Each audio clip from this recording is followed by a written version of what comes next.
বোন বোন আর বোন, তুমি তোমার ওই সৎ বোনকে নিয়েই থাকো, আমাকে বিয়ে করার স্বপ্ন দেখো না দিয়া। তুমি ওকে নিয়ে একদম হিংসা করবে না রোপন। ছোটবেলায় বাবা মারা যাওয়ার পর সৎমা ওকে আমার কাছে রেখে অন্য লোককে নিয়ে পালিয়ে গেছে। সেই থেকে ওকে আমি মানুষ করেছি, আগে ওর বিয়ে দিয়ে তারপর আমি বিয়ে করব। দিয়া জিয়া কি হয়েছে বল? এই দিদি, আমি না একটা ছেলেকে ভালোবেসে ফেলেছি। না, ছেলেটাকে না দেখে আমি মত দেবো না। এই তো দেখ, ছেলেটার ছবি তুলে এনেছি।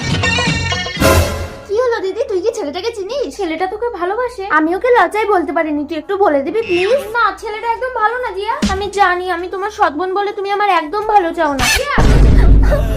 কাঁদিস না বোন, ওই ছেলের সাথেই আমি তোর বিয়ে দেবো। অসম্ভব, তোমার বোনকে আমি বিয়ে করতে পারবো না দিয়া। তার মানে তুমি আমার শরীরটাকে ভালোবাসো, আমাকে ভালোবাসো না? তুমি কি সারা পৃথিবীতে আর কাউকে পেলে না তোমার বোনের জন্য? আমার বোন যা চায় আমি তাই দেই। আজ সন্ধ্যার মধ্যে বর্ষা যে তুমি আমার বোনকে যদি না বিয়ে করতে আসো, তাহলে তুমি আমার মৃত্যুর খবর শুনবে রোপন। দিদি, আমি ভাবতে পারছি না আজ আমার রূপনের সাথে বিয়ে হবে। আমি আমার সর্বস্ব দিয়ে তোকে খুশি করতে চাইবো। কিন্তু নিজের হাসি বন্ধ করে কাউকে খুশি করার দরকার নেই। তার মানে তুমি আমাকে ভালোবাসো না রূপন? এই তাড়াতাড়ি বসো, বিয়ের লগ্ন বয়ে যাচ্ছে। দাঁড়াও দাঁড়াও দাঁড়াও, এ বিয়ে হবে না। মা, ছোটবেলায় বাবা মারা যাবার পরে তুমি আমাকে এই দিদির কাছে রেখে অন্য লোক নিয়ে পালিয়ে গেছিলে। সেদিন থেকে দিদি আমাকে মানুষ করে একটা ছেলে থেকে বিয়ে দিচ্ছে, আর তুমি কোন সাহসে এসে বিয়েটা আটকাচ্ছ? আমি যতদিন এই বাড়িতে ছিলাম ততদিন ওর উপর অত্যাচার করেছি, কিন্তু তুই তোকে জীবন্ত লাশ বানিয়ে দিচ্ছিস জিয়া। মানে তোকে খুশি করার জন্য দীপা নিজের ভালোবাসাকে তোর হাতে তুলে দিচ্ছে। না না, পাত্র পাত্রীর অমতে বিবাহ নিষিদ্ধ। দাঁড়ান, বিয়ে হবে। দিদি, মালাটা ধর।